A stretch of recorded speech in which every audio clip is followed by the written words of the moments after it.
कहानी शुरू होती है और हम एक आदमी को देखते हैं जो मस्त गहरी नींद में सो रहा होता है। तभी वहाँ पर एक घोड़ा आता है और इस आदमी को बालों से पकड़कर घसीटता हुआ ले जाता है और इसका मुंह पानी में डुबो देता है। असल में इस घोड़े का अपने मालिक को जगाने का एक खास अंदाज था जिसे वो हर रोज सुबह के वक्त फॉलो करता था। इस आदमी का नाम ल्यू और घोड़े का नाम रेड है। ल्यू उठता है और अपने घोड़े को एक खास जगह पर बांध देता है और खुद वहीं सो जाता है। तभी हमें सीन में दो लोगों को दिखाया जाता है जो आपस में बातें कर रहे होते हैं कि ये मास्टर ल्यू है जो कभी हांगकांग में स्टैंडमैन हुआ करते थे और आज इनके खाने के लाले पड़े हुए हैं। सीन शिफ्ट होता है और हम ल्यू को देखते हैं जो एक जगह पर बैठा बियर की बोतलें खाली कर रहा होता है। तभी यहाँ पर दामी नाम का एक आदमी आता है और ल्यू से पैसे मांगता है, लेकिन जब ल्यू बात टालता है तो वो आदमी इसका बैंकयार्ड या घोड़ा देने के लिए कहता है, लेकिन ल्यू मना कर देता है। इस पर दामी को गुस्सा आ जाता है और वो कहता है कि मैं तुम्हारा घोड़ा जरूर लेकर रहूंगा। इस पर इन दोनों के बीच में लड़ाई शुरू हो जाती है और ल्यू दामी और इसके चमचों को खूब पीटता है और नीचे आकर अपने घोड़े को भी बचाता है। इसके बाद ल्यू घोड़े पर बैठता है और भागता हुआ एक शो पर पहुंच जाता है। यहाँ ल्यू एक दो स्टंट दिखाता है और एक जगह पर जाकर अपने घोड़े को छिपा देता है और साथ में खुद भी वहीं छिप जाता है, जिसकी वजह से दामी और इसके आदमी ल्यू को नहीं ढूंढ पाते और वो आगे निकल जाते हैं। अगले दिन ल्यू अपने घोड़े के साथ बैंकयार्ड में होता है।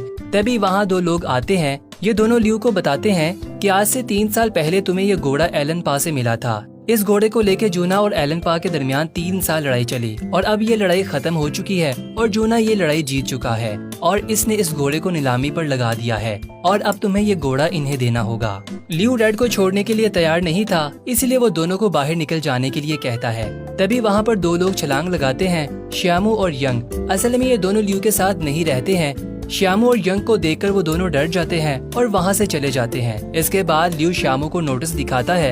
यंग ल्यू की बेटी की तस्वीर की तरफ इशारा करती हुई कहती है कि हमें एक वकील की जरूरत है। सीन शिफ्ट होता है। हम ल्यू की बेटी को देखते हैं जो बेहद खूबसूरत और प्यारी थी। इसका नाम पाओ है। ल्यू पाओ के पास आता है और मदद मांगता है, मगर पाओ इसकी मदद करने से मना कर देती है, ये कहते हुए कि वो अभी वकालत पढ़ रही है और लॉयर नहीं बनी। वो निराश होकर वहाँ से चला जाता है।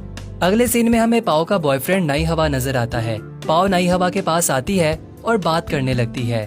दूसरी तरफ ल्यू जो उदास बैठा था, इसके पास दवाई नाम का शख्स आता है और ल्यू और रेड को फिल्मों में काम करने का मौका देता है। ल्यू ये सुनकर बहुत खुश हो जाता है और दवाई को घोड़े के साथ कुछ स्टंट करके दिखाता है। इधर नाई हवा पाओ से कहता है कि मेरी फैमिली तुमसे मिलना चाहती है। इस पर पाओ कहती है कि तुम जानते हो कि मैं अनाथ हूँ और हमें शादी कब करनी है ये मैं डिसाइड करूंगी। सीन शिफ्ट होता है और हमें पाओ अपनी माँ के साथ नजर आती है। पाओ की माँ उसे कहती है कि तुम्हें अपने पिता के साथ शांति बनानी चाहिए। यहीं पर हमें पता चलता है कि पाओ की माँ की मौत तो बहुत पहले की हो चुकी है। पाओ तो बस इनके बारे में इमेजिन करती है। इसी इमेजिनेशन में पाओ की माँ कहती है कि अगर दोबारा तुम्हें तुम्हारे पापा मिले तो उनसे मुंह मत फेरना। अगली सुबह पाओ नाश्ता कर रही होती है। इसकी नजर अपने पिता पर पड़ती है जो अपने घोड़े को तैयार कर लाए हैं। असल में वो चाहते हैं कि इनके साथ लोग तस्वीर खिंचवाएं और बदले में कुछ पैसे भी दें। ल्यू यहाँ कई स्टंट भी करके दिखाता है, मगर कोई फायदा नहीं होता। ना तो कोई इनके पास आता है और ना ही कोई इन्हें पैसे देता है। ये देखकर पाओ को बहुत बुरा लगता है और इसलिए वो बैंकयार्ड वापस आती है और ल्यू से मिलती है। पाओ कहती है कि अगर आपको मदद चाहिए तो मैं अपने बॉयफ्रेंड से बात कर सकती हूँ, वो एक वकील है। इसके बाद पाओ वहाँ की चीजें देखने लगती है और वो रेड से भी मिलती है। घोड़ा पाओ को देखकर बहुत खुश होता है और इसकी हर बात मानता है। कहानी आगे बढ़ती है और हम नाई हवा को देखते हैं जो ल्यू से मिलने आता है, लेकिन वहाँ की रखी गई चीजों को देखकर डरने लगता है। तभी पाओ आती है और कहती है कि आप लोगों ने अभी तक कुछ डिस्कस नहीं किया। इसके बाद पाओ नाई हवा के हाथ पर हाथ रखती है और इसे कंफर्ट फील करवाती है। इसके बाद बातें शुरू होती हैं और हमें 3 साल पुरानी कहानी दिखाई जाती है, जहां हम ल्यू को देखते हैं जिसने घोड़े को बहुत बुरी हालत में लिया था। घोड़ा बीमार था। ल्यू ने इसका ध्यान रखा, इसे खिलाया पिलाया और चलना भी सिखाया और साथ में इसको ये भी कहा कि फ्यूचर में कभी भी घुटनों के बल मत बैठना। फिर इसके साथ ही कहानी प्रेजेंट पर आती है, जहां पाओ घोड़े के पास होती है और नाई हवा को बुलाती है। ल्यू नाई हवा को रेड के साथ स्टंट करने को कहता है। स्टंट करते हुए रेड जमीन पर गिर जाता है, जिसकी वजह से नाई हवा डर जाता है। तब ल्यू कहता है कि रेड बिल्कुल ठीक है, वो तो बस तुम्हें पसंद करता है, वो इसीलिए तुम्हारे साथ मस्ती कर रहा है। अगले दिन ल्यू रेड के साथ शूटिंग पर पहुंचता है और शॉट तैयार होता है। यहाँ पाओ भी शूटिंग देखने के लिए आती है, लेकिन रेड इतनी ज्यादा भीड़ को देखकर डर जाता है और स्टैंड नहीं कर पाता, जिसकी वजह से ल्यू और रेड को शो से बाहर कर दिया जाता है। इसके बाद ल्यू एक जगह पर उदास बैठ जाता है और रेड आकर इसे टोपी पहनने को कहता है, लेकिन ल्यू गुस्से से टोपी को फेंक देता है। तब पाओ रेड के पास आती है और इसे कहती है कि हम तुम्हें इसके लिए फोर्स नहीं करेंगे। अगर तुम करना चाहते हो तो तुम करो, अगर तुम नहीं करना चाहते तो मत करो। उसकी बात सुनकर घोड़ा वापस शूटिंग पर जाता है और स्टंट करने लगता है। इधर पाओ भी ल्यू को टोपी देती है और जाने को कहती है। इसके बाद वो और रेड मिलकर कमाल का स्टंट दिखाते हैं। ल्यू और घोड़े का स्टंट देखकर पूरी टीम हक्का बक्का रह जाती है। हर तरफ ल्यू और रेड की तारीफें होती है। ल्यू भी बहुत खुश हो जाता है और फिर ये दोनों ऐसे ही स्टंट जारी रखते हैं। सीन शिफ्ट होता है, वही दो लोग फिर से नोटिस लेकर आ जाते हैं। यहाँ पाओ इनसे कहती है कि हॉर्स ट्रेडिंग कोई पब्लिक प्रॉपर्टी तो नहीं है, इसीलिए आप यहाँ से जा सकते हैं। रेड भी इनके नोटिस को चबाकर फेंक देता है और इन्हें धक्का मारकर बाहर निकाल देता है। अगले सीन में ल्यू और पाओ डिनर के लिए जाते हैं, जहाँ दामी आता है और ल्यू से पैसे मांगने लगता है। रेड को गुस्सा आ जाता है और वो आकर दामी को एक जोर की लात मारता है, जिसकी वजह से दामी दूर जाकर गिर जाता है। इस तरह एक बार फिर से ल्यू और दामी के बीच में फाइट शुरू हो जाती है। घोड़ा भी जमकर इन्हें पीटता है। तभी वहाँ पर श्यामू भी पहुँच जाता है और ल्यू की मदद करने लगता है और ये तीनों मिलकर इन गुंडों को अच्छा मजा सिखाते हैं। इसके बाद ल्यू पाओ को पकड़ता है और उछालकर घोड़े पर बिठाकर वहाँ से निकल जाता है। फिर सीन शिफ्ट होता है और हम रेड को देखते हैं जो फिल्मों में स्टंट करता है। ल्यू भी इसके साथ स्टंट करता है, लेकिन इसी के बीच एक स्टंट के दौरान रेड को चोट लग जाती है और वो घायल हो जाता है, जिसकी वजह से पाओ को गुस्सा आता है और वो ल्यू के पास आकर कहती है कि आप ये स्टंट करना कब बंद करेंगे। इस पर ल्यू कुछ खास जवाब नहीं देता। अगले दिन ल्यू और पाओ डिनर पर नई हवा के परिवार से मिलते हैं। यहाँ ल्यू काफी अनकंफर्टेबल फील कर रहा था और वो अजीब सी हरकतें भी कर रहा था, जिसकी वजह से पाओ कहती है कि मेरे पापा बड़े लोगों के साथ एडजस्ट नहीं कर पाते, वो कुछ ज्यादा ही सिंपल हैं। ये सुनकर ल्यू नई हवा की फैमिली को कहता है कि आप मेरी वजह से मेरी बेटी को रिजेक्ट मत कीजिएगा, वो बहुत अच्छी है। डिनर खत्म होता है, नई हवा और इसकी फैमिली वापस चले जाती है। इनके जाने के बाद पाओ ल्यू पर बहुत गुस्सा करती है और इन्हें नई हवा की फैमिली के साथ अच्छे से बर्ताव ना करने पर जम के डांटती है। इसके साथ ही वो इनसे कहती है कि आपको रेड के साथ अच्छे से बर्ताव करना चाहिए। सीन शिफ्ट होता है और हम पाओ को देखते हैं जो रेड के साथ बैठकर टीवी देख रही थी।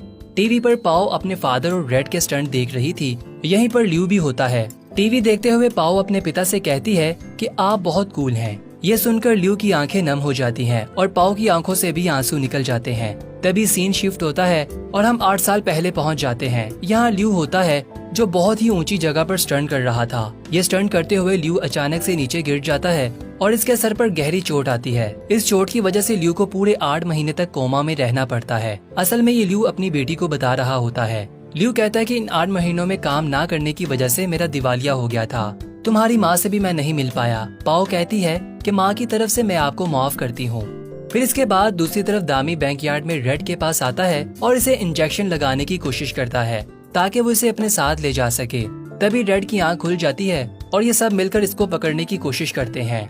रेड भी इनसे बचने की पूरी कोशिश करता है। इससे पहले कि दामी रेड को काबू में करता, वहाँ ल्यू पहुँच जाता है और इन सब की पिटाई करने लगता है। ल्यू एक चेयर पर बैठकर दामी को सीढ़ियों से घसीटता हुआ नीचे लाता है और नीचे गिराकर दामी से कहता है कि तुमने हाथ क्यों नहीं छोड़ा। इस पर दामी कहता है कि मेरा हाथ फंस गया था। इसी तरह ल्यू दामी और इसके साथियों को मारकर वहाँ से भगा देता है। फिर इसके बाद अगली सुबह फिल्म स्टार युवान ल्यू के पास आता है और ये दोनों बैठकर चाय पीते हैं और ढेर सारी बातें करते हैं। युवान ल्यू से कहता है कि अगर इस दिन हांगकांग में आप ना होते तो शायद आज मैं जिंदा ना होता। युवान कहता है कि मैं आपके साथ एक फिल्म बनाना चाहता हूँ। मैं चाहता हूँ कि आप और रेड इसमें काम करें। लेकिन ल्यू कुछ सोचता है और फिल्म के लिए मना कर देता है, जिसके बाद युवान वहाँ से वापस चला जाता है। इसी शाम पाओ और नई हवा ल्यू के पास आते हैं। वो दोनों बताते हैं कि हमें सबूत मिल गया है। ये सुनकर ल्यू बहुत खुश होता है, लेकिन उसी वक्त रेड पीछे से एक टी शर्ट उठा देता है, जिस पर ल्यू पाओ को बताता है कि आज सुबह फिल्म स्टार युवान आए थे, इन्होंने मुझे फिल्म का ऑफर दिया है। ये सुनकर पाओ गुस्सा हो जाती है और वहाँ से चले जाती है। ल्यू कुछ समझ नहीं पाता और अगले दिन युवान के बताए हुए लोकेशन पर शूटिंग के लिए पहुँच जाता है। यहाँ ल्यू अपने घोड़े पर बैठकर सीन शूट कर रहा होता है। तभी इसे अपने घोड़े का ख्याल आता है और ध्यान ना देने की वजह से वो जमीन पर गिर जाता है। इसके बाद ल्यू उठता है और रेड से माफी मांगता है और कहता है कि बस ये अब रुकने का समय है। इसके बाद ल्यू युवान से माफी मांगता है और फिल्म के लिए मना करके वहाँ से वापस चला जाता है। ल्यू रेड के साथ पाओ के पास वापस पहुंचता है और कहता है कि मैंने पहली बार काम छोड़ा है। पाओ ये सुनकर बहुत खुश हो जाती है और दौड़कर आती है। ल्यू सोचता है कि पाओ इसके गले लगेगी, लेकिन पाओ तो रेड के गले लग जाती है और ये सीन थोड़ा मजाकिया हो जाता है। खैर, अगला सीन कोर्ट के अंदर का दिखाया जाता है, जहाँ केस की समाअत हो रही होती है। ल्यू ये केस हार जाता है और नई हवा रेड के दूसरे मालिक के पास आता है और इसे कहता है कि आपके लिए भले ये एक गेम है, लेकिन ल्यू का वो परिवार है। लेकिन इस सब का उन पर कोई फायदा नहीं होता। अगले सीन में ल्यू रेड के पास होता है और इसे कहता है कि अब हमें अलग होना होगा। तब रेड ग्लव्स लाकर ल्यू को देता है और ये दोनों लास्ट टाइम प्रैक्टिस करते हैं। ल्यू रेड के गले लगकर खूब रोता है और अगले दिन इसके नए मालिक को इसे सौंप देता है। इसके बाद नई हवा, पाओ और ल्यू गाड़ी में बैठकर जाने लगते हैं, लेकिन रेड बार बार इनकी गाड़ी का पीछा करता है और बार बार कीचड़ की वजह से जमीन पर गिर जाता है। तब ल्यू गाड़ी से उतरता है और जोर से चिल्लाकर रेड से कहता है कि वापस जाओ, और खुद गाड़ी में बैठकर खूब रोता है। रेड वापस लौट जाता है और अगले सीन में पाओ रेड के नए ओनर के पास आती है और इन्हें अपने पापा के बारे में बताती है। पाओ कहती है कि मेरे पापा से इनका सबसे अच्छा दोस्त मत छीने। अगली सुबह हमें रेड दिखाया जाता है, जो अब फिर से ल्यू के बैंकयार्ड में था। वो ल्यू के पास आता है और इसे हमेशा की तरह उठाने लगता है। रेड को देखकर ल्यू बहुत खुश होता है। वो रोने लगता है और रेड के गले लग जाता है।